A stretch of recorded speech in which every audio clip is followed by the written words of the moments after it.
ဟိုးရှေးခါကပေါ့နန်းတော်ကြီးထဲမှာဘုရင်ကြီးတစ်ပါးနဲ့အမတ်ကြီးဦးဖိုးဆိုတာရှိပါတယ်ဘုရင်ကြီးကအမြဲတမ်းပြင်းရည်ပြီးအပန်းဖြေဖို့ပဲစဉ်းစားနေတတ်တယ်လို့အမတ်ကြီးဦးဖိုးကတော့ဘုရင်စိတ်ကြိုက်လက်ရောညီထွေနေတတ်ပေမဲ့အတွန်းစိတ်ကတော့ဘုရင်ကိုနည်းနည်းအမြင်ကပ်နေတတ်သူတစ်ယောက်ဖြစ်တယ်ဒီလိုနဲ့တနေ့ဘုရင်မင်းကြီးဟာနန်းတော်ဥယျာဉ်ထဲမှာလမ်းလျှောက်ရင်းငိုက်မီးနေချိန်မှာအမတ်ကြီးဦးဖိုးပေးနာရောက်လာတော့အလိုအမတ်ကြီး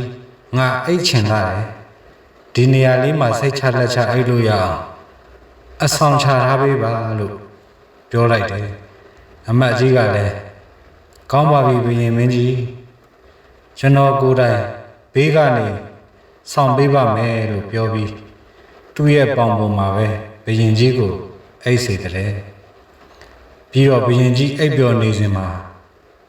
အနီးနားမှာရှိတဲ့တရွက်ကြီးတရွက်နဲ့ဘုရင်မျက်နှာတော်ပေါ်မှာအုပ်ပေးထားလိုက်တယ်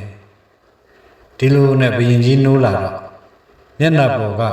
တရွက်ကြီးကိုကြည့်ပြီးအလိုအမတ်ကြီး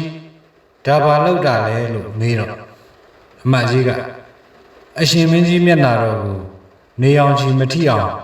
ကာကွယ်ပေးထားတာပါဗျာလို့ခတ်တီတီပြန်လျှောက်တယ်အဲ့ဒီကဘုရင်ကြီးလဲသူ့ရဲ့အမတ်ကြီးကိုဘာမှဆက်မပြောနိုင်ပဲခေါင်းခါရင်းမျက်နှာမဲမဲပင်ထသွားပါ